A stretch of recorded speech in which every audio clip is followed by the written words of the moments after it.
Hit all the buttons you want. Hit all the buttons I want. Okay. All right. Good morning, everybody. Good morning, teacher.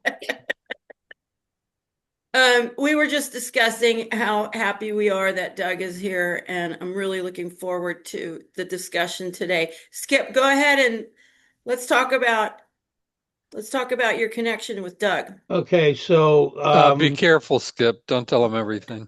uh, well, as long as you pay the hush money, then Okay. it'll be okay. But anyway, so I was watching the PBS NewsHour a while back, and I'm kind of a junkie for their news. And lo and behold, there was a segment on there on buy versus rent.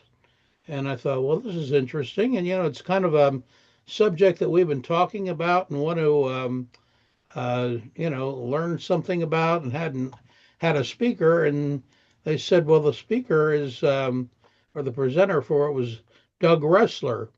And I'm thinking, Doug Ressler.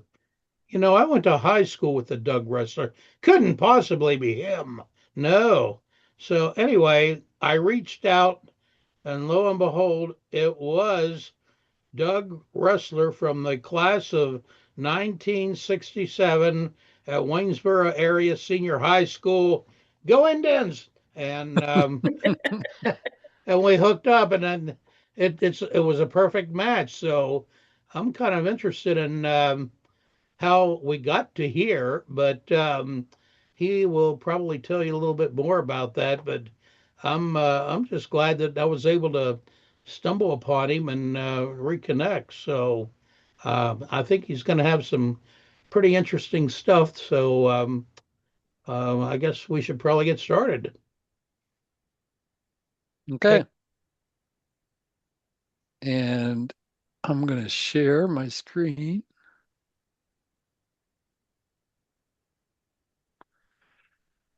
Let me know if you can see this. Yeah. Yes, thank you. Okay. I can make it bigger if you want, but we can go from there. You could do full screen if you can. So Okay. Okay. there you go. And so, without further ado, my name is Doug Ressler. I'm the manager of business intelligence with Yardi Matrix. Yardi Matrix is a subdivision of Yardi Systems, a privately held technology, commercial real estate technology company based in Santa Barbara. We have various divisions. We are just one of them. We are a data aggregator, if you will, for different asset classes such as residential, 50 units and up, student housing, self-storage, industrial, commercial office, et cetera, et cetera. We're all US centric. We are. Yardi Matrix is. Yardi Systems is worldwide. So all the markets that we cover, we're in over 200 markets across the US, from Boise to Savannah.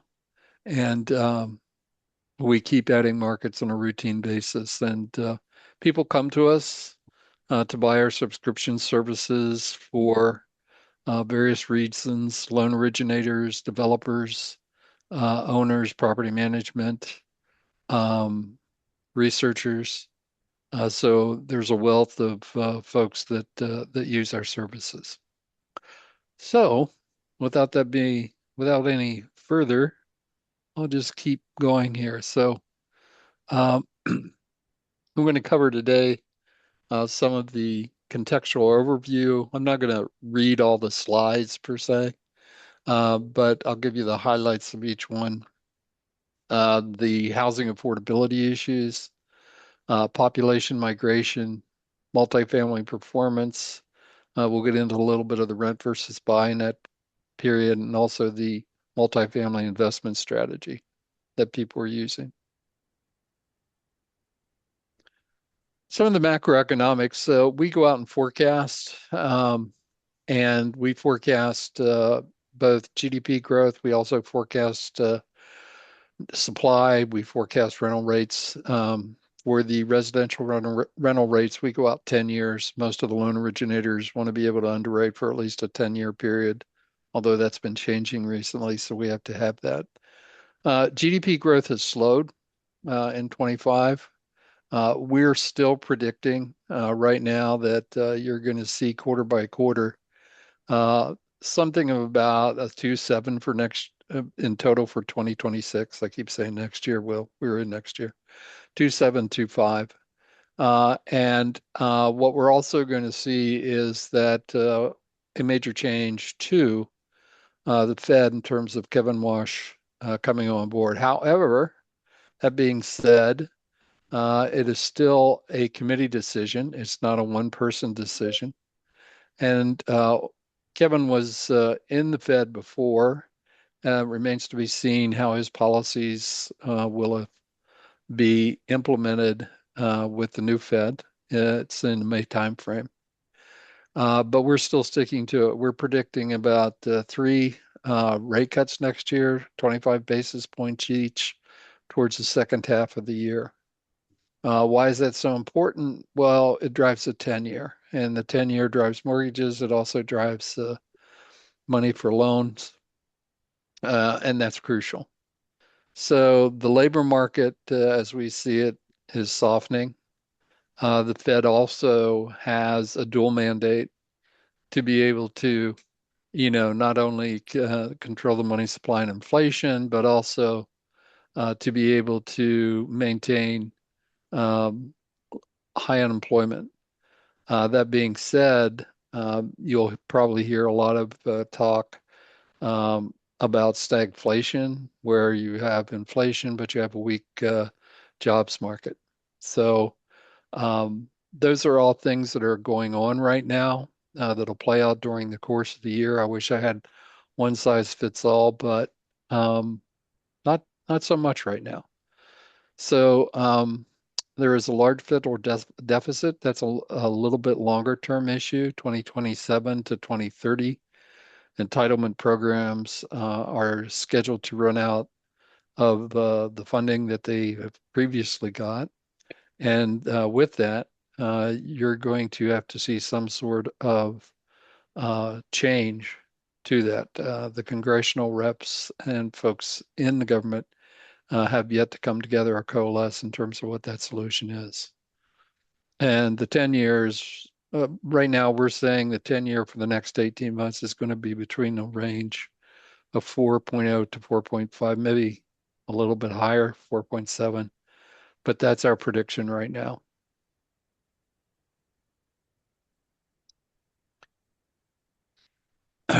The U.S. multifamily market is still a good investment. It's one of the best investments that's driving demand right now. The home ownership, which we'll talk a little bit more about, really began in the great financial crisis of 2008, when many folks turned back in their homes and they became RIOs, real estate owned. And in the process, what happened was that builders for homes to buy pulled back. And so that continued. And in 2018, the REITs, the Real Estate Investment Trust, looked at the opportunity to be able to invest in the demand that continued to grow exponentially, and the gap, the housing gap, that was the result from the great financial crisis, which has been building. Now, whether you believe that housing gap is 1.7, 4.9, you pick it. What we tend to say is it is a affordability housing gap. It varies by state and municipality. But the point of the matter is that housing is a basic um, issue or right for folks. Demand has continued to grow, and the supply is not being adequate to be able to do that. That's why you saw a surge in 2024 and 2025 after the revelation by the REITs that, hey, we're in the business, we can manage rental properties, we can manage expense lines better than mom and pop, and we think we can do this, and we're in it for the long haul. Whereas a builder for homes to buy builds it and then he turns it right away, he's gone. But so you saw this surge of over 500,000 units, unprecedented in 24 and 25. That has pulled back since then in 26. With that oversupply, it has become much more of a rental market per se. Renters have a lot more competitive uh, availability, and so you have seen rents decline. And with that, we're also seeing some of the absorption beginning to decline as well because of the new housing stock. So, like the chart points out, multifamily completions peaked in 24. Then we had the structural U.S. housing shortage that persists. Much of that is at the local level in terms of zoning, permitting, regulations, and whatnot. I think there are over, at last count, 33,000 different zoning departments in the U.S. I'll give you a particular example. In the state of Ohio, if anybody's from Ohio, um, state of Ohio came out, and initially you could stack your loans for affordable housing. You could put a Section 42 with historic preservation. And what we've seen, why is that important? Because with affordable housing, you just don't go out and get one loan. You'll either do JVs, joint ventures, or you'll stack different types of loan vehicles.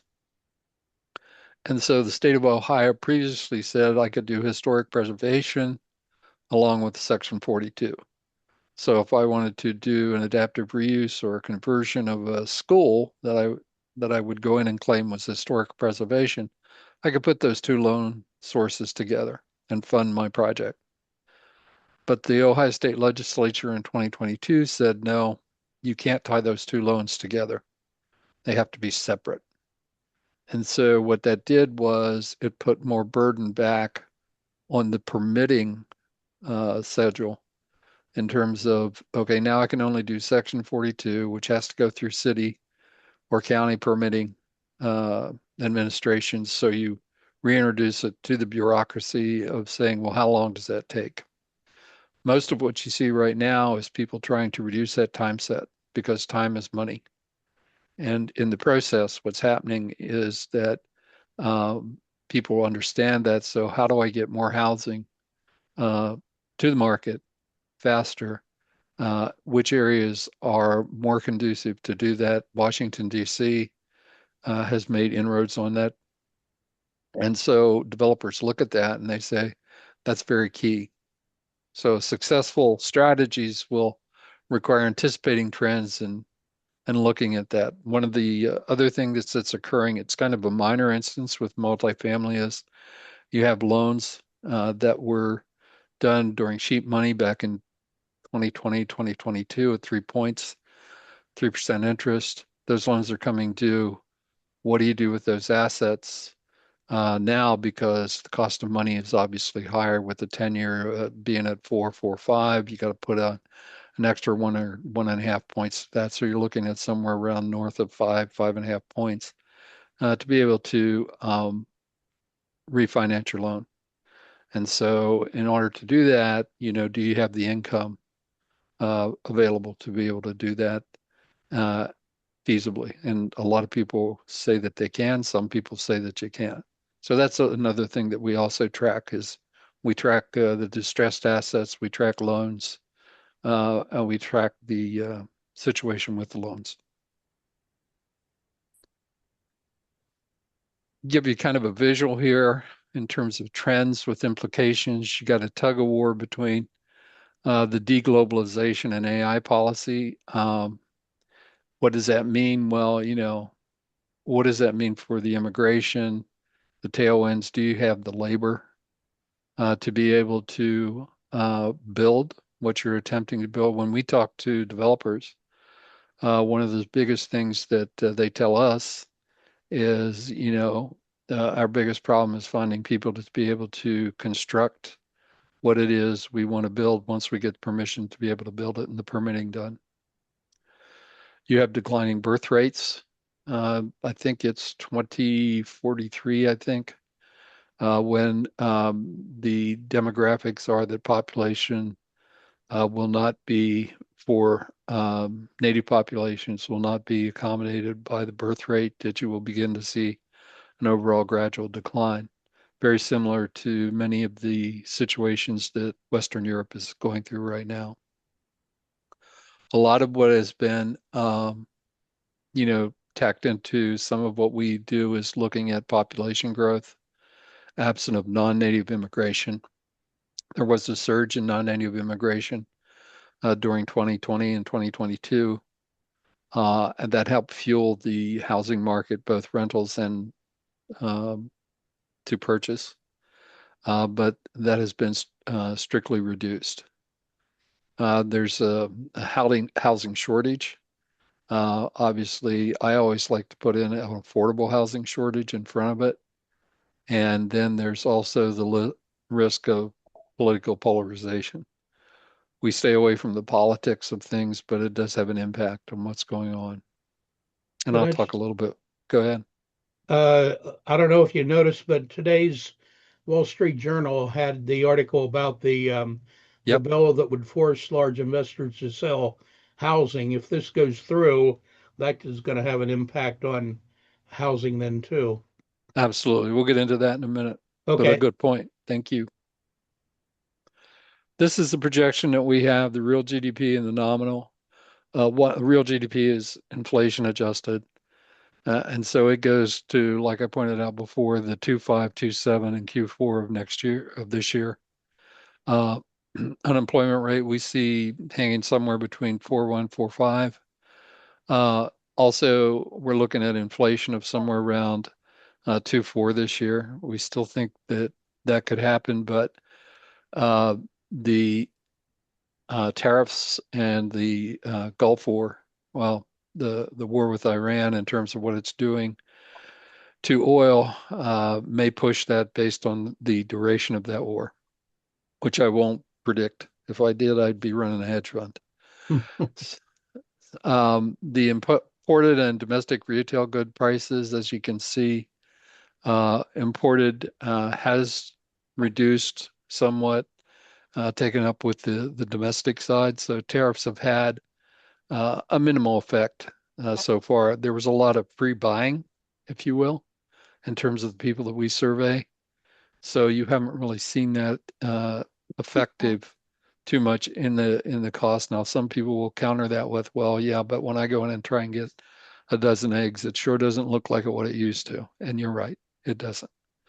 Um, and with the cost of gasoline, which is necessary to transport, or diesel, which is necessary to transport those eggs, that will have a dramatic impact as well.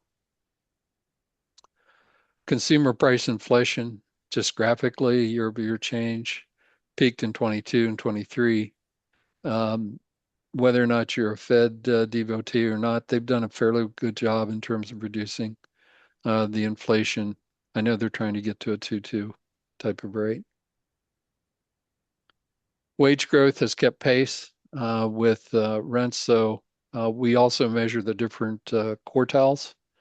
The people that are getting hit most, and you'll probably hear this in terms of the K-shaped economy, that have the least flexibility are the lowest quartiles. Um, and when you look at this in an aggregate, people look at it and say, well, wage growth is done pretty well from an aggregate. It's somewhere close to 4. And my rent or housing or the inflation is only 2.4. So, or if you take housing by itself, it's 3.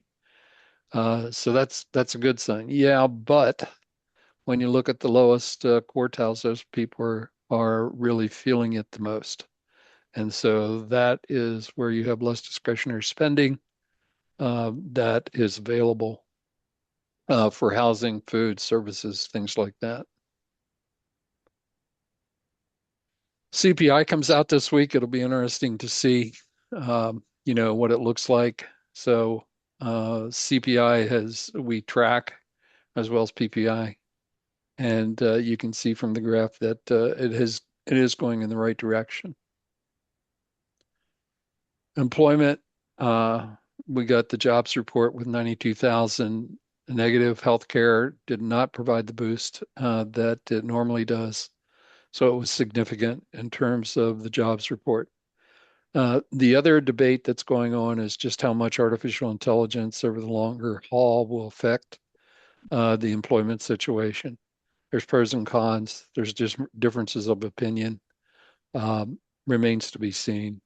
We use Moody's employment projections, which are pretty good in our forecasts to be able to at least go out through a 5-year period and a 10-year period.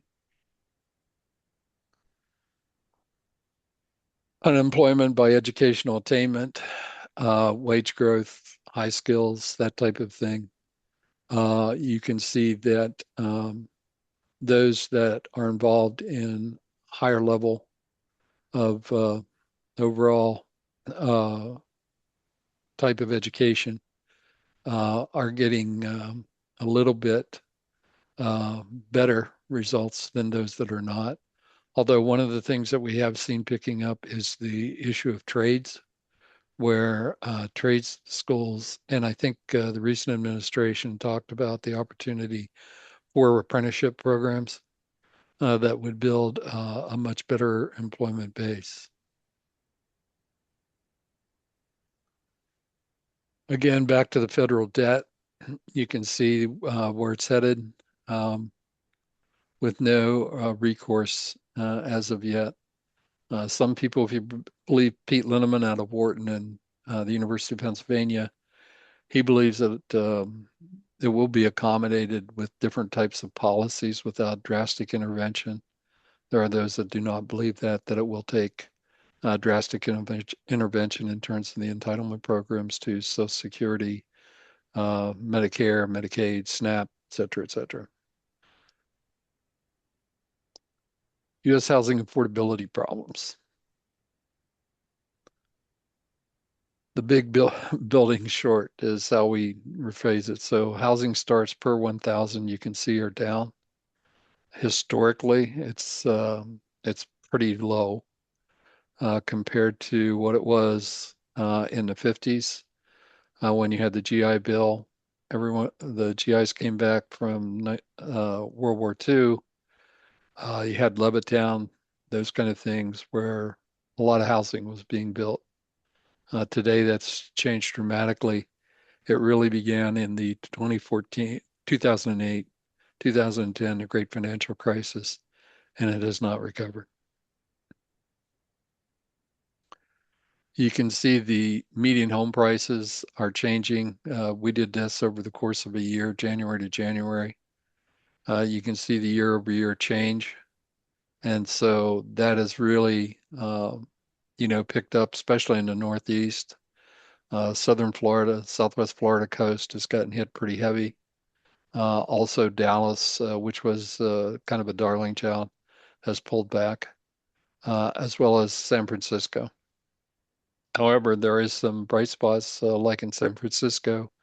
The rental market is probably the tops that it's been.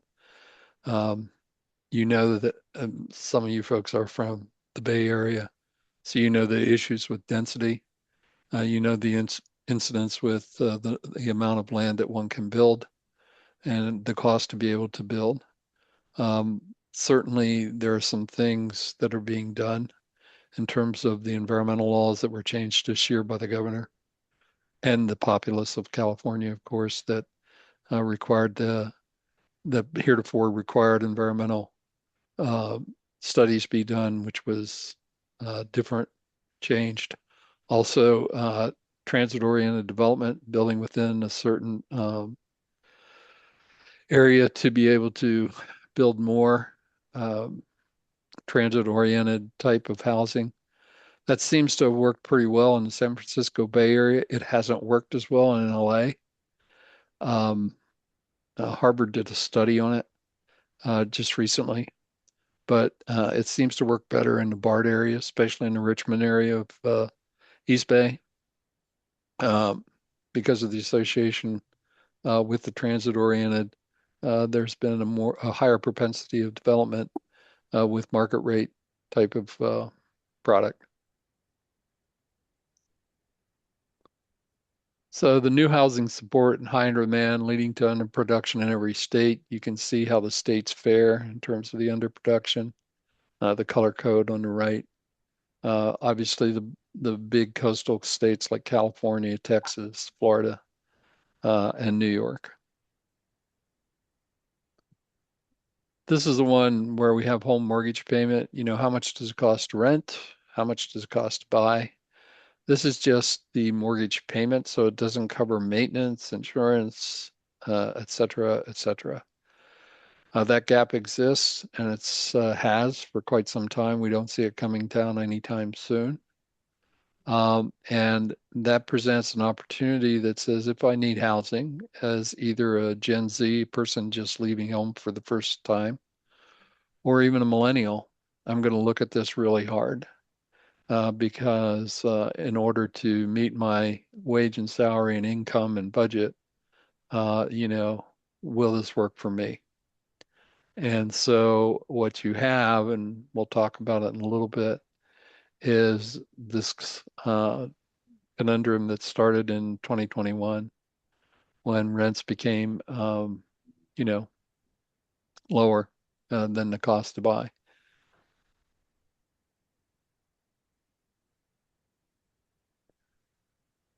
Mortgage share by interest rates. Again, you can see that the propensity of those folks that have 3% mortgages starting to decline. The higher rates are increasing in terms of the actual number of percentage for those folks that own homes. And if you want to refinance, the rule of thumb is that you need at least a point difference to be able to refinance. So if you got a 6% loan, you need something around 5 points to be able to refinance. And oh, by the way, don't forget you have to also pay closing costs as well. Yes, you can, if you itemize, gain some of that back in terms of your taxes on a yearly basis. But nevertheless, you can see that the cost of home ownership continues to rise. And really, this is, again, depending on the 10-year and what it does.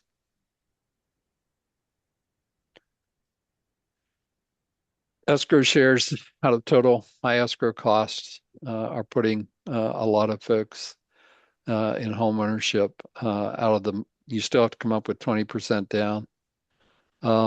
Michael or Brian Potter has written a book. It's called The Optimization of Efficiency. If you haven't read it, it's a great book. Go to chapter 10, page 268. He talks about the fact that homes, any home, whether it's manufactured housing, 3D, you fill in the blank, is still a site-built industry, has been for the last 100 years. And one of the issues with that site-built is twofold. First of all, you lose a lot of the scalability of factory cost savings. So Henry Ford was able to create a factory assembly line where he got the price of whatever the goods he was selling, like the What are models, you doing, dude? down. And so in order to do that, a lot of manufacturing homes are built in factories and things like that, but you lose the cost advantage once you have to transport and pay for transport and get them to a site to be assembled.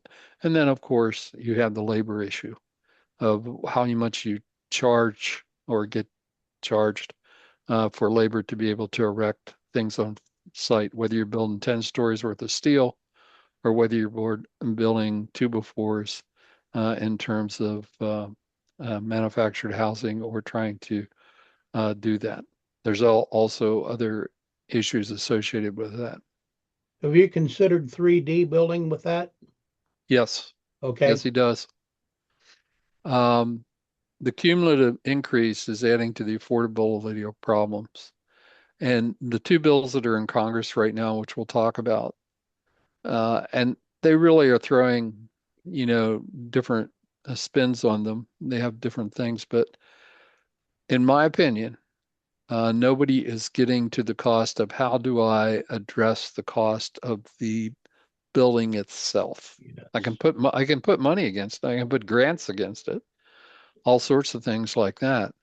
But how do I, keep the $416,000 home national average from continuing to grow? How do I really affect that? If you listen to people like Susan Walker out of Wharton, she said there's advantages in ADUs, but again, you get into the cost associated with it.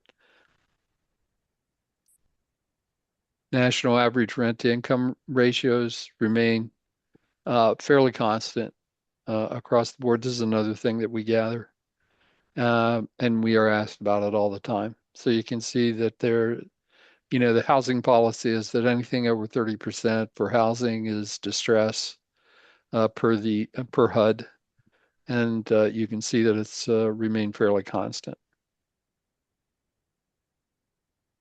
Some of the high rent to income that put pressure on already the cost burden. Chattanooga, we separate we have four different categories, five really. We have discretionary, which is lifestyle and upper mid-range. People that don't have to rent but do, that's what we call the lifestyle. Renters by necessity are folks that do have to rent, they just don't have the income to be able to buy. Lower mid-range, all the way down to workforce. And then we have affordability as a separate category, and we track all that separately. So you have in the lifestyle units, you can see the change where Chattanooga, places like that have really had a high rent to income ratio change. You've also seen places like Pensacola, Bridgeport, where you've had rent to income decreases. So year over year. McAllen, Texas, if anybody's been in McAllen, Texas, it's in the southern part, right across the border from Reynosa. It is also an international port of trade. In other words, you can bring your goods in through the international port of trade through McAllen. And if you ever get a chance to go to the McAllen airport, you will see huge planes there from all parts of the Arab Emirate all the way to Asia Pac that are there. Inland Empire has seen a slight drop, so you're seeing a lot of movement into the exurbs.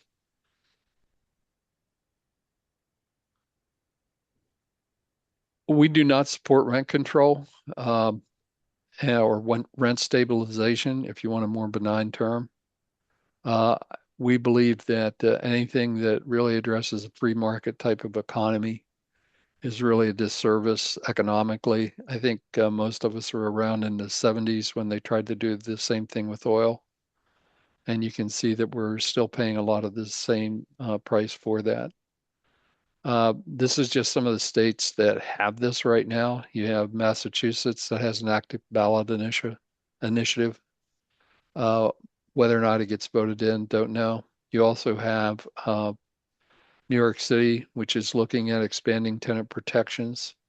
Uh, what Mondami does, I don't know, but there's been a lot of talk about that. We're waiting to see what happens. The state of Washington has enacted a statewide rent cap of 7+% or inflation, 7 plus inflation or 10%, not to exceed. Oregon is doing statewide rent caps, and then California. St. Paul is not in here. St. Paul's revised theirs. Before I leave, I know a lot of you folks are California, so you have AB 1482, Costa-Hawkins limits, and what happens there in terms of increased transactions and legal risk. There is some diaspora of investors leaving California because of that. So the market implications are investment and financing, supply side response, and the legal and administrative burdens. Here's some of what I talked about before, some of the two bills going through Congress right now, the Road to Housing Act and the Housing for the 21st Century Act. You're probably hearing a lot about the Housing for the 21st Century Act. A lot of the big impact is about the reduction of the build to rent. In other words, you can build it, but you have to sell it in 7 years. And you cannot sell it to another investor. You have to sell it to a non-REIT. At least that's how it's current legislation. By the way, that's going to be voted on today, I think. There's a vote. NAA, National Apartment Association, National Multiple Housing Council, is really urging that they not have that clause in there, not be adopted. It would virtually put a bullet in the build to rent market that has really helped accommodate the housing gap. So housing affordability depends not only on supply and financing conditions, but maintaining strong cost safeguards. And so we really see that as crucial, as to be able to, again, address the cost of site-built manufacturing and how to control it. Capped revenue, growth pressures, valuations. A lot of people don't want to hear this, but eventually, over the course of the next 20 till now in 2035, especially with population decrease, a lot of people in the age group that are 65 plus, the way they built wealth was through an asset called a house. And that is starting to change with some of the things that we track on a survey. In other words, it may or may not hold true that the house or your asset that you live in is your primary vehicle for investment to be able to build personal wealth. It may result in other things because right now, based on some of the numbers we're looking at in the 2040 timeframe, the value of homes will be reduced. Not by a lot, but it will be. In other words, people say, I'm going to hold on to my house for as long as I can because I really expect that it will continue to appreciate. That may or may not be true. Those are hard words for people to really be able to grasp. One of the things that it is having an impression on is those that are just entering the market today, the Z-type renters that are saying, I think John Burns did a survey that showed between last year, or really during COVID to now, the number of folks still living with their parents, Z types 20 to 24, 26, still about 33%. So it hasn't really changed that much, but that's a huge amount of folks. And some of those folks are questioning, well, do I really want to own a house, especially with the previous chart that I showed in terms of rent versus buy? Or do I want to look at other investment vehicles to be able to build personal wealth as opposed to a house? Again, population and migration patterns. Population is, as you can read, was measured about 341 million. It's the lowest level that it has been since COVID. And the primary driver is the non-native, or what I call the international migration, has collapsed. Missouri passed Maryland as the 18th largest state, and Idaho surpassed Nebraska at 37. So population growth right now has slowed because of the international point, non-native type. And you can see some of the other charts or some of the other states in there. California has fought to maintain population. A lot of the population gain in California has always been through the Asia Pacific Rim.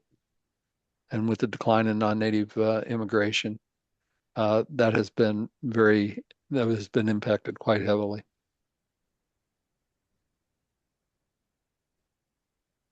State to state domestic migration is down. We estimate, just rule of thumb, for somebody to be able to move intra-MSA, metropolitan statistical area, you're looking at somewhere around about $4,000 per household. So if I wanted to move from, say, I don't know, San Jose to Oakland, I'm looking at probably a $4,000 bill. But if I want to move from San Jose to Salt Lake City or somewhere else, I'm looking at probably 3 times that. And so one of the reasons is people are trying to really constrain with other inflationary pressures their budget. And so you see migration has diminished. Also, one of the things that's affecting domestic migration is where I work and where I live.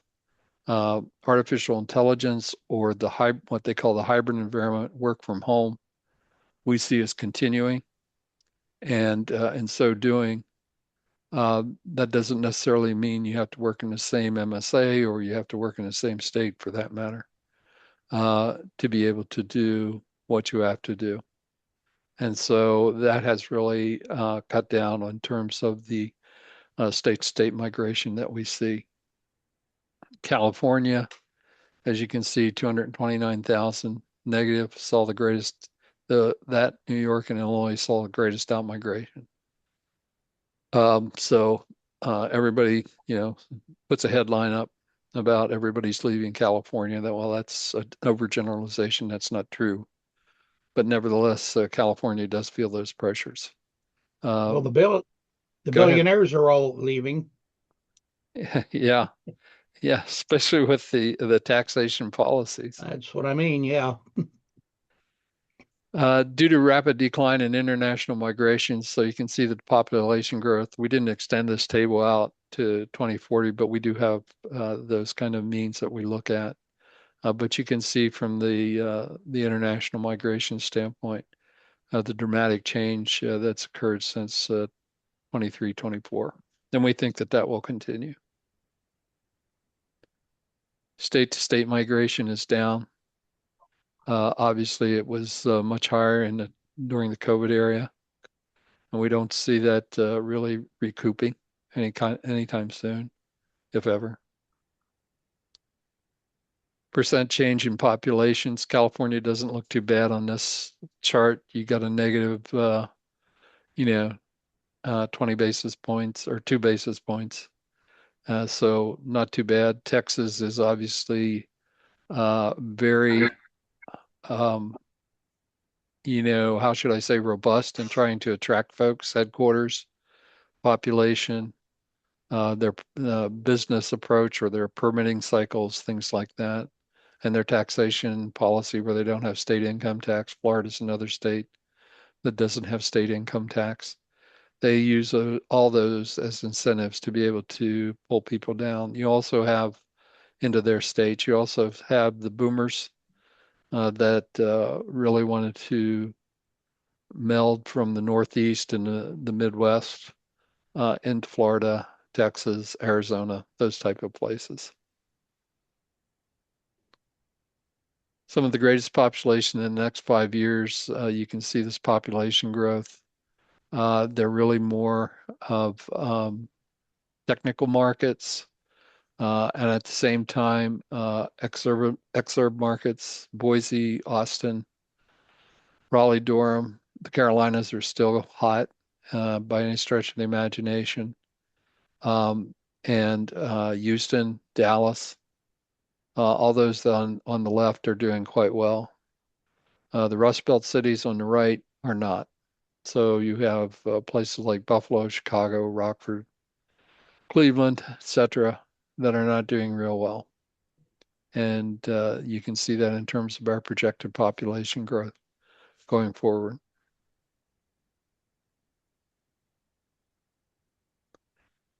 Our multifamily performance and median term forecasts, national average rents you see are down. And there was a slight blip up, but what we're finding is that our forecasts right now are for projected growth really beginning in 28, 29. In other words, where it would exceed actually 2 percentage points. Right now, we're saying at about 1.4 this year over year. This is month over month. Seasonality is still plays a role. Most of the folks move and get new contracts in the May, June timeframe, as opposed to the winter months or the fall months. Oops. National average rent growth, as I said before, is down. And so with that, we also track what we call in-place rents. In-place rents are if you have are in an apartment and you rent and renew your rent for the same apartment. That's what we call in-place rents. And as you can see, it's ticking up. Um, we get this information in an aggregated and anonymized sense. It's not synthetic data. It's the year-over-year rent growth is really governed for all the markets that we're in. We go out as researchers. We don't really scrape it or things like that. Um, but for the renewals and in-place rents, we have something we call expert. It's an aggregated and anonymized data source that takes those folks that use Yardi software and anonymize it. You can't really get to the property with it because of legal contractual obligations. So what we do is we anonymize it to be able to come up with trends. And what you can see is with the non-synthetic data that folks are staying longer. They are also being have concessions to stay longer. That's another thing that we also track. Landlords do not want to lose renters in this market, and are applying concessions, and it varies across different locales, but for the most part, are applying concessions to retain renters. Year over rent growth, all asset classes, meaning lifestyle, renter by necessity. You can see Chicago and New York still pretty high markets. San Francisco is sitting around 2 points, not bad. The national average, 20 basis points. And then you see some of the other markets like Dallas, Vegas, Tampa, Raleigh-Durham are underneath that. So that's obviously a very attractive draw. National occupancy has remained around 94% in terms of where it sits. And so we don't really see that changing. If anything, it'll probably increase. Some markets actually gain in the San Francisco area are higher than that. We track in the San Francisco area, we track the Peninsula, San Jose, and Oakland all separate. And so what you see is a fairly robust type. We have seen some change, if you will, in terms of a slight degradation in the month of January with occupancy. We're waiting to see if that's an inflection point or not. This is the number of number of units being absorbed. Developers like this chart because they say, well, we also bust this down into the different markets because they want to be able to say, if I build it, will be absorbed. You can see that the absorption rates, anything over one is very positive for developers in terms of they have density charts that show that's pretty good.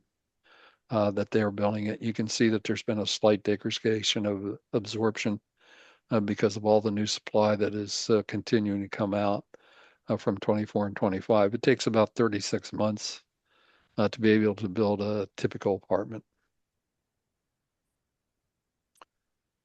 So we have tertiary markets are still performing well. As I said before, you saw population gains in Boise.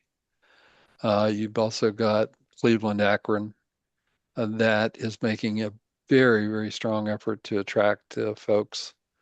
You see Dayton, Reno, those type of places.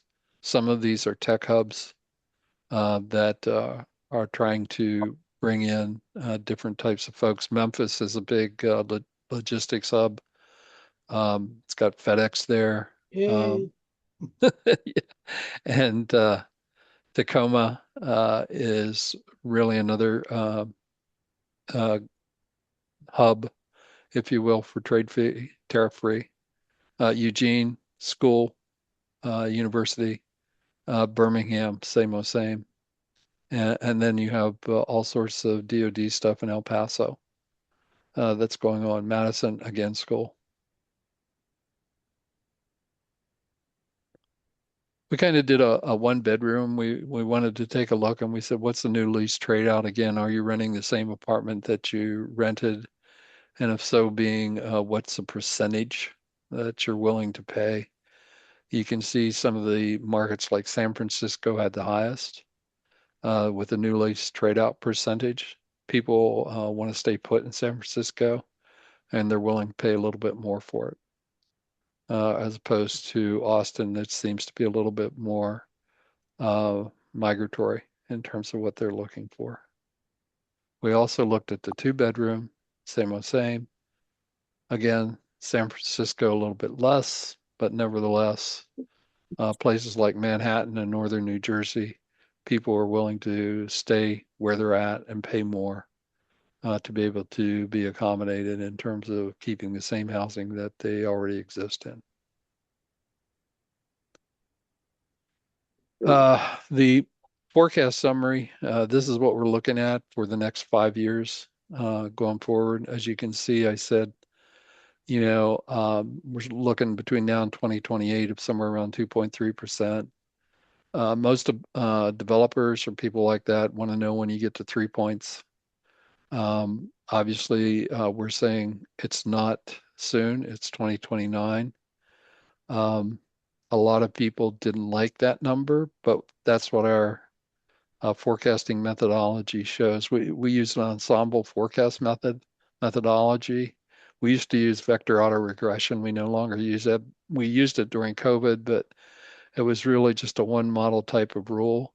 So we feed a lot of different models. There are about 7 different models that we utilize in the ensemble method. We weight them. We hold out about 2 years of history, and then we say, well, how did the models perform? And then we run that. Routinely, we try to run it about every quarter.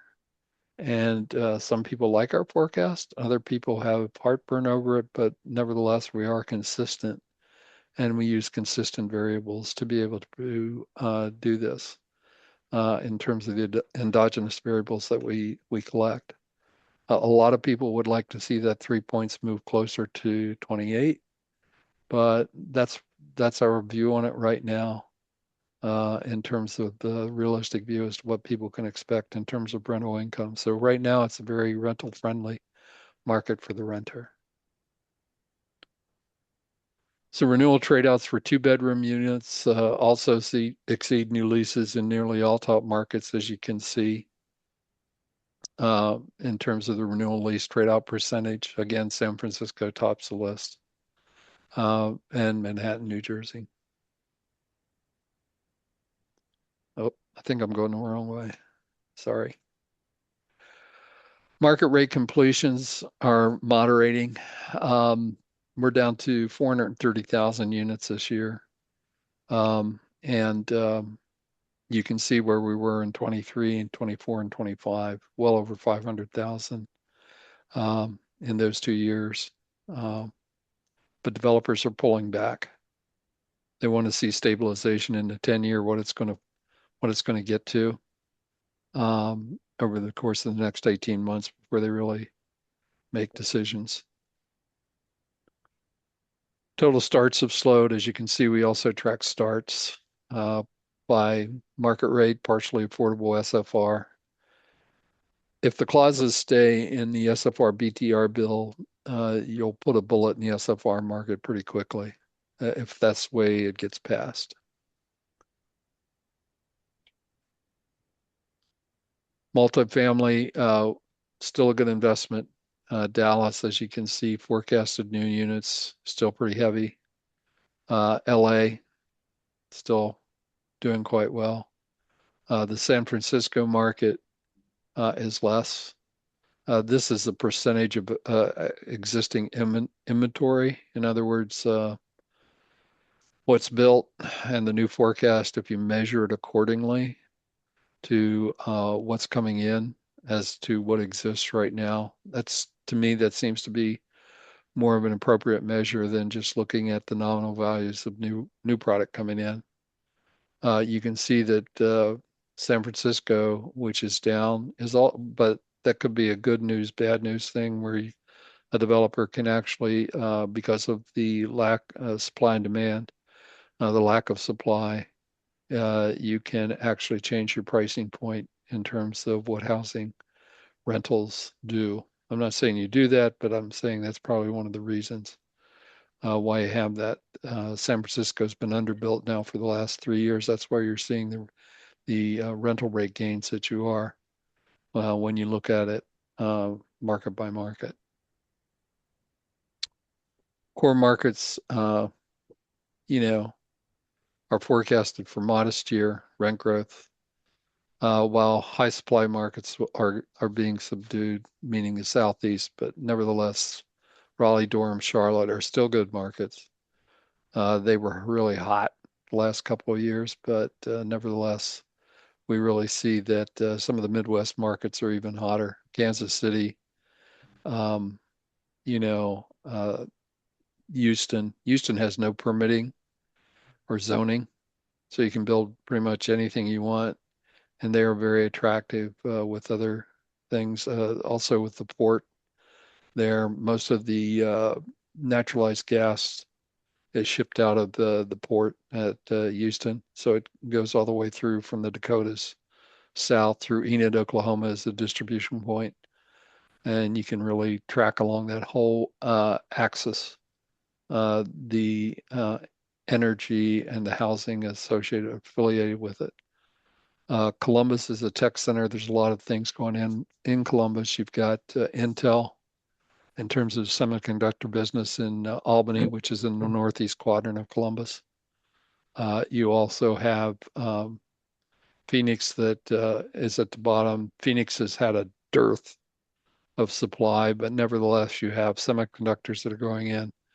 And we think that that's temporary right now, that will come back because of the new semiconductor plants that are being instituted. TSMC is going in, and they just signed, the state of Arizona just signed a trade agreement with the Japanese to be able to put more infrastructure in the state. Mm. So the same store multifamily sales prices, have dropped again. You're looking at the valuation of said properties. There's people out there that are looking for distress. A lot of this is based off of when the loan was created. Sales are down because people are still trying to adjust to, well, what is the value that I'm buying, and will I be able to maintain the rents back to is it 2.5% or 2% or 3%? Because that's pretty much going to dictate my income. And then what are my expenses doing? How much can I get a loan for in terms of the cost of the money, the 10-year, what's it going to do? So it's a mosaic of different factors. And transactions have been down for really 3 years. And we think that over the course of the next 18 to 24 months, a lot of those variables will become much clearer. We think multifamily loan maturities are going to peak in 2030. I think the last number I did was, what was it? 214, I think, billion. You can see that 2030 is when most of the loan maturities peak. A lot of that is cheap money that's going to have to get refinanced. And so I know that there's talk about Fannie increasing their loan limits, also their debt funds. You see life insurance companies starting to come in and invest. Also, banks as a surrogate, they may not, they may lend the money, but they will not be the primary. So banks had backed out for a while, but they are also coming back in. The chart doesn't really reflect this as a surrogate. The bank is going to provide that money to, say, a life insurance company or things like that. The life insurance company would show that they would be the lender of choice, but it would really be the bank money. So we see that that's occurring now. So the property performance is important. Obviously, Yardi Matrix goes out and we look at the due diligence. For that, we also have sister divisions that have software that helps developers and owners and property management folks improve their job. Operational execution matters more as the expense growth outpaces. So you can see that expense growth per unit has been ticking up. We think that that trend will continue. And so the income per unit has to rise accordingly. And so how do you do that if your rents are somewhat dampened? You do it through the expense control. And that's where a lot of the folks come to Yardi to be able to develop that. How much do I want to spend on my marketing campaign? How many concessions do I want to give? What's the best? Am I getting really a good return on investment by, line item fill in the blank on my expense statement? All those things are important. The Midwest has had the largest increase in operating expenses for conventional housing units year over year. You can see those states, especially Missouri and Arkansas. Heretofore, many of those markets were undersupplied. People had focused on the coastal gateway markets or the Southeast. And so now with the increase of new supply, what you're seeing is that synergy start to begin. Various and family investment strategies. You see core markets. They're not dead.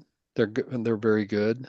Um, the performance across metros varies though, with some submarkets seeing stronger rent growth. We actually have we take a very similar to an MSA, they're custom markets, and then we bust it up into all the way down to submarket levels.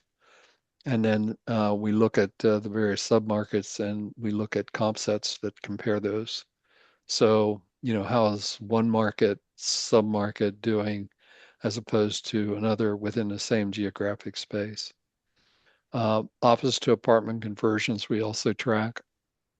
That has become very big. We're just getting ready to publish our new report. It should be out within a week about the adaptive reuse that is occurring across the nation. We've been tracking it now for the last 5 years, really, and it's changing. Local government incentives are encouraging people to develop in core markets. DC is probably one of the premier areas that is doing a lot with their governance. You also have them, what we call the next wave of emerging markets. Columbus, tech centers, Dayton, Indianapolis. I know there's somebody on the phone or on this call from Indianapolis. Kansas City. We like those markets. Kansas City's got Ford One down there in terms of a lot of the vehicles that are being built. Indianapolis has a lot of tech and also trade that's going on. We like that. Also, Nashville, which doesn't show on this chart, but I like Nashville personally because you have the new Ford One plant, but then you also have what is it, the blue zone up there. I can't remember. It's actually about 30 kilometers north of Nashville that you've got a lot of technology being built by the auto industry as well as the other folks. A lot of these markets, like if you buy an LGE refrigerator, in all probability, it's going to come from the one of the markets in either Lexington, Kentucky, I believe, where they're located. I may be wrong in there, but I think that's right. That the resourcing or the reshoring, if you will, is putting a lot of manufacturing into these Midwest markets because they have inexpensive land. They have collaboration of governance where city leaders, county leaders, state leaders really want to induce them to come and build. And so all of this is playing out. It's at its embryonic state as we talk, but it shows very good right now for tech, what we call tech hubs. Also, the spillover in terms of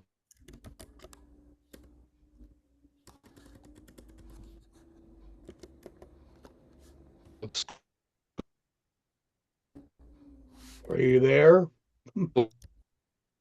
schools. So you've got the same doing the same. In addition, you also have Sunbelt recovery markets. One of the things that a lot of people don't realize is the fact that the Panama Canal has been widened. And so it's cheaper to be able to transport product instead of offloading it in Long Beach, to transport it through the canal. And that's why you see a lot of the logistics hubs from Savannah north, all the way through Baltimore, that are seeing a resurgence, if you will, of supply chain, to be able to accommodate that. And with that, you have jobs and housing. This is just asking rents for new leases aren't declining in markets that have strong supply responses. Again, this is price, supply and demand. And you can see that we look at core markets, new wave markets, etc.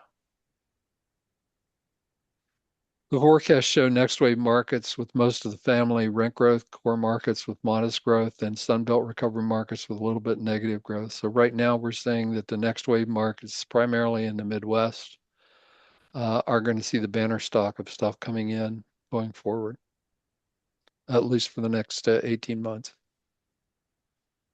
Sunbelt recovery markets, Atlanta, Nashville, Orlando, etc. Pace of new deliveries are going to slow in Sunbelt markets because they have an awful lot of stock to work off of. And again, the affordability part, or the partial affordability, is going to be a matter of how governance collaborates with the business folks and the communities. Sunbelt right now we're saying has a lot of stock to work off, so you're going to see some negative rent growth. But we see that normalization beginning in 27, 28, and 29. So again, to recoup, US GDP growth has slowed. We still don't see that it's a Chicken Little thing. It's still going to be at somewhere around 2.4, 2.5. So we think it's going to be greater after 26. The Fed has voted to hold interest rates steady. We think that they probably won't raise it in the next meeting. But we do expect that there's going to be 3 changes, 25 basis points. That's our prediction in 2026, second half of 2026. Labor markets are softening. AI is having an impact on that. And so what you're going to see is immigration policy is largely settled, we believe. So the non-native population from immigration is probably likely not to continue the way it did in 22 and 23. And you have the large looming federal deficit and what gets done.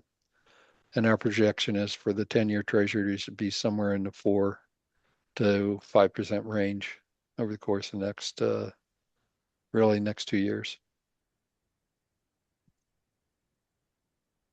And thank you very much.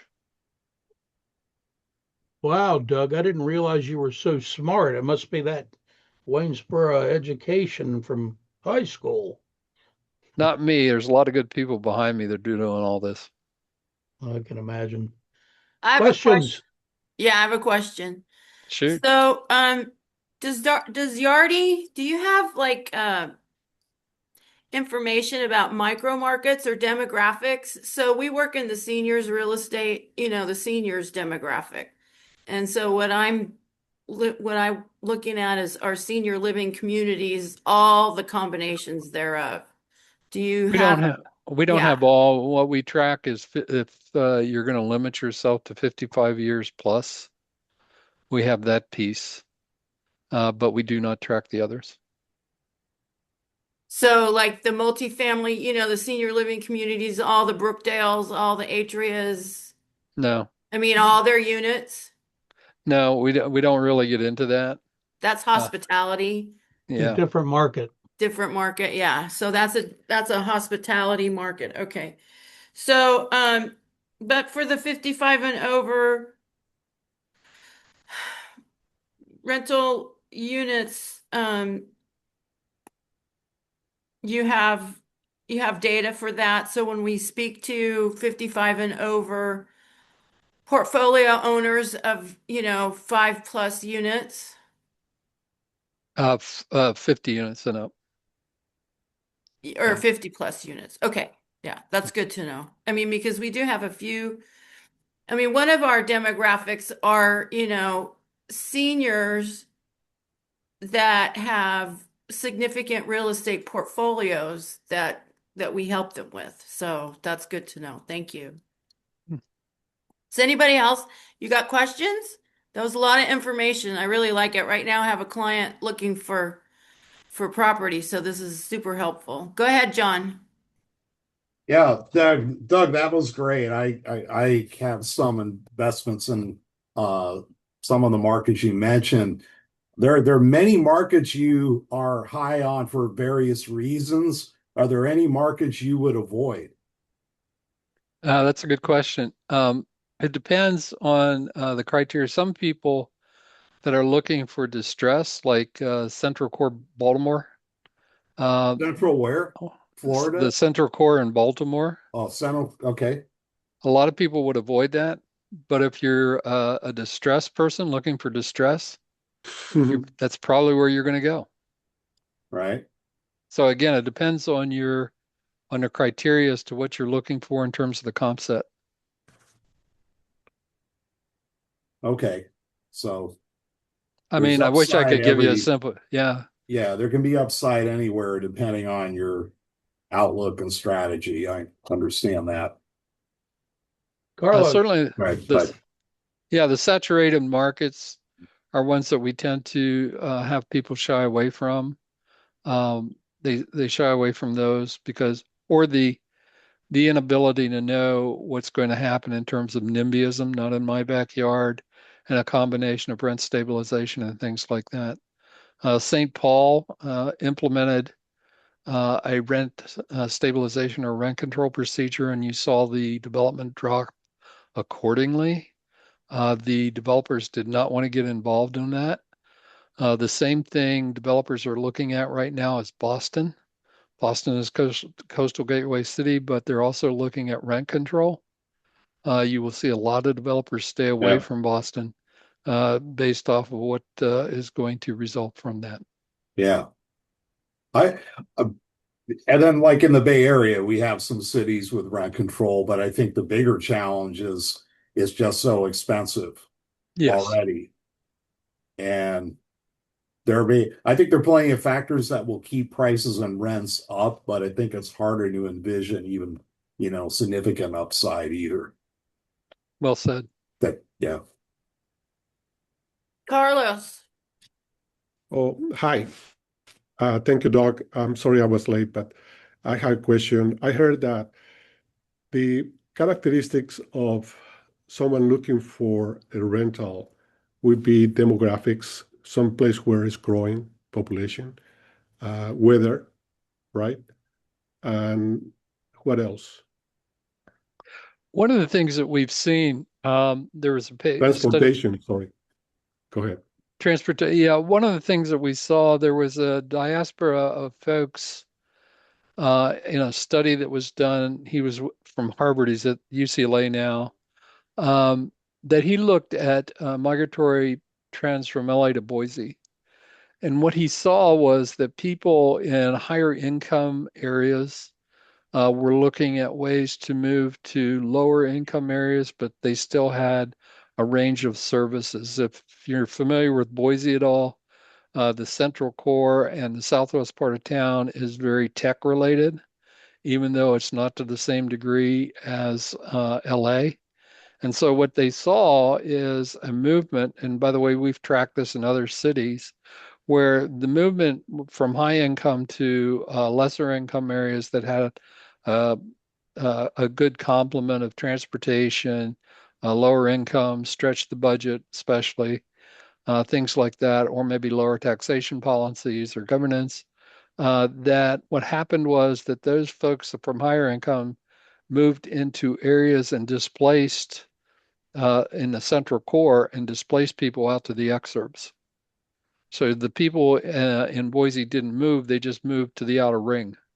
And the people from LA moved to the inner ring. And we see that occurring in many of these cities where that's occurring, especially in the Midwest. Why? Because they have greater income and they can afford, they say, my goodness, this is a bargain based off what I was paying in, West LA. And so they do that. They're also looking for good education in the New York City area.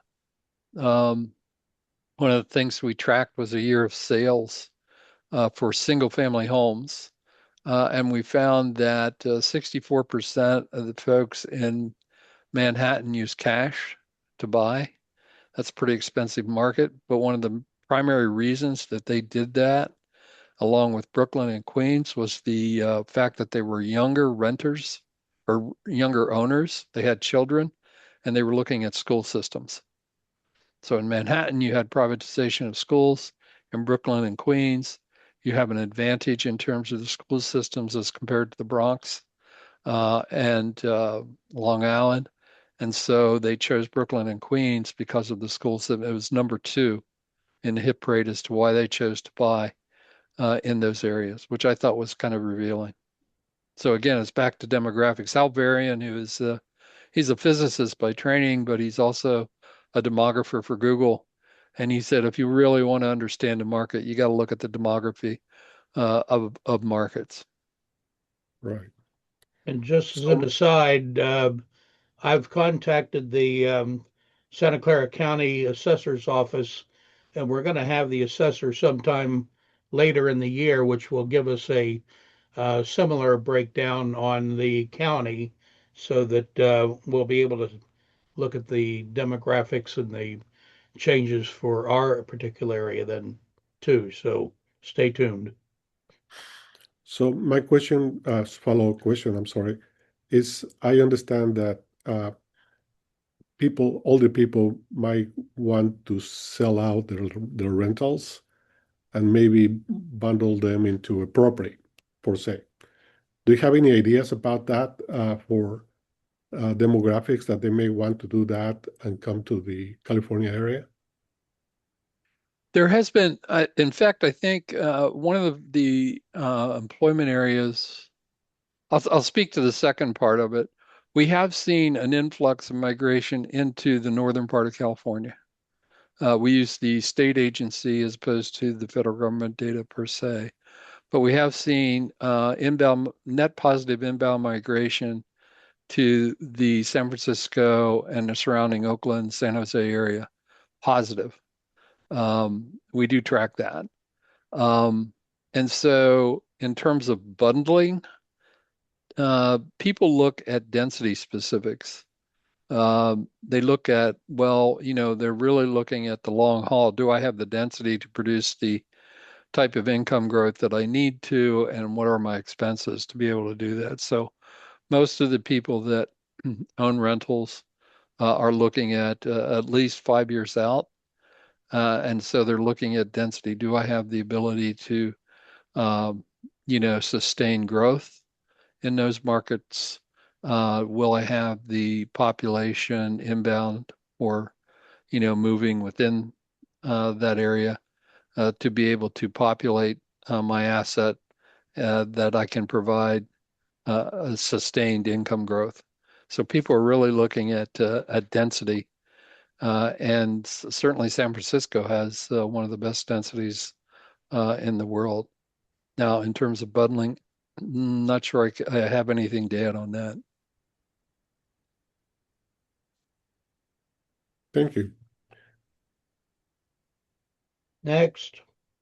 Hi, Doug. I'm Lynn Hi. Lynn. I am a senior listing specialist here in the Bay, and I appreciate all this information. Sorry, I was jumping late in from another appointment, but I do see, like for now, tenant occupied property owners contacting us and actually wanting to cash out of this area. I don't, I mean, for various reasons, but I wanted to kind of big questions are your statistics with the negatives with in terms of the occupancy rates.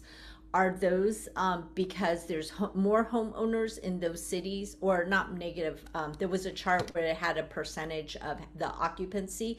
So can we correlate that if there is a lower percentage of occupancy for that there's going to be more home for rentals, that there's going to be more homeowners in that particular city? What we typically, first of all, we get our occupancy through a third party from the post office department. And the post office gives us a feed of how many units are occupied in a given property. We roll that all up and aggregate it. And we also do follow-up calls where we call properties and ask for that. One of the biggest impactors that we've seen with a slight decrease is in the supply. The more supply is driving down occupancy in the areas because it gives renters more of a you know ability to move from point A to point B for a better rate because many of the new products are highly amenitized and they're trying to attract renters into their new buildings that have just come online and got a CO or certificate of occupancy. And so in order to do so, they may quote unquote steal people from existing buildings and you'll see that begin. But really, it's really dependent upon the amount of supply. If you see a large amount of supply, like in the Dallas area, you'll see occupancies drop somewhat. Mm. Are you talking about new bills for rentals? Hmm. They're trying to poach people from other places. Yep. Okay, Yep. got you. Okay, so that drops down the occupancy. So it could be like a more supply of rentals available that will Correct. drive down the occupants. Not necessarily that they're going to purchase becoming a homeowner in another home. No, as a Okay. matter of fact, what we are seeing that in order to purchase homes, it's become very difficult. That's where um, you have a lot of NIMBYism, not in my backyard, that Uh-huh. you have to overcome. You also have where do you come up with the 20% down? Right. And then you have, well, is it permitted or zoned for single family or rentals? Mm-hmm. So you have those combinations. Those are the three of the big primaries that are going on right now. I had a Wharton professor tell me he lives in, where is it, Westchester. And he said, first of all, there's numerous studies out there that show the more housing that you have, it really reduces price of housing in general. But Mm-hmm. I won't bore you with that. But he said, trying to get people to accept that, they say, look, I don't want rental apartments in my uh, property, in my area. Backyard. Mm-hmm. The governance is, and the community is really against it. Mm-hmm. And so what happens is that prices are kind of stagnated or they continue to rise because of the lack of supply. Mm-hmm.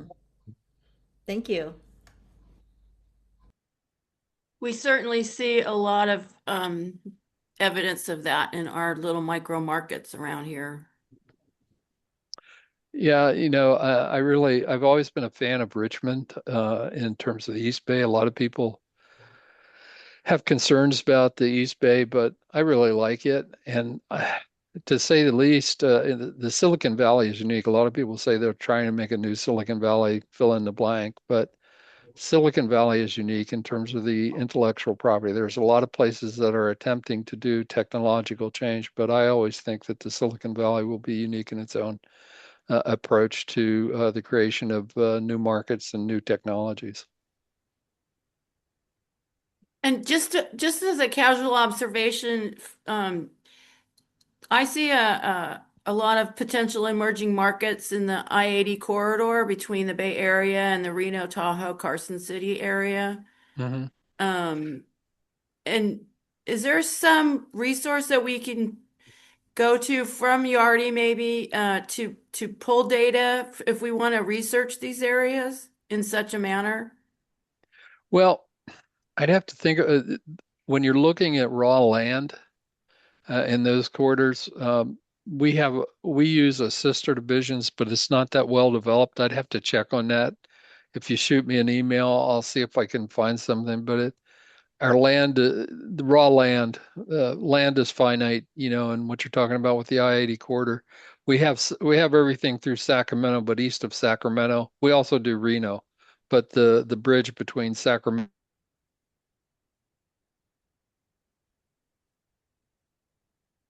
He'll be back. Lost him again. He'll be back. Reno. Well, maybe this is a good time to stop the recording. There he is. Doug, Okay, are you back, froze. Doug? I'm here. Can you hear me? Yeah. Yeah. Okay. Any closing thoughts or I- anything that I have a question about rates. Can you explain more about it? Rental rates? Yeah. Yeah, the rental rates is we go out as researchers and it's the asking rate. So if you call up and you say, what would the charge be to rent an apartment at your place? It's the market rate, the advertised rate that you'll get that we use. We also have what we call a market rate that takes into account if you do or you don't pay for utilities and things like that. But most people, what we use primarily is for all the numbers that I showed today, is the asking rent. So we don't do any web scraping. We don't have any algorithms that produce the numbers. We go out and we do 100% of the properties 3 times a year. But during the year, we are also sampling all the properties as well. So all properties will get done 3 times a year. And yes, that's a major labor cost, but we think that's a big value proposition that we provide in terms of the type of data that people subscribe to us for. Great. Okay, well, I guess we should probably wrap it up. Next week is the Real ID, and this is a very front and center problem now. There's some seniors that do not have IDs, and that creates all kinds of problems with banking, with rentals, etc. So we're going to learn about the Real ID and how that can help. And Julie, you have anything more? No, my head is just exploding with all that data, which I love. I love that data. Well, here it helps us have conversations with our clients and to talk about things, especially our clients that have rental portfolios, whether it's 50 units or less or 50 units or more. And now I want to have conversations. Well, you might want to look at 50 units or more instead of less than 50 units because that might pencil out better for you. So I learned that. So that's amazing. So I really appreciate this discussion. I took a lot of screenshots. And maybe I'll send you an email if I could get some of your slides. That would be amazing. Okay. Thanks, you guys. All right, everybody. You have a great week. We'll see you next week. Thank you, Julie. Bye. Thank you, Doug. Thank you, Thank you so Skip. much. Thank Have a great you. week. That was Bye. amazing. Thank you, Doug. Bye. Bye, Julie. All right, everybody, have a great week. You too. Bye, Ciao, Julie. ciao. See you on the computer.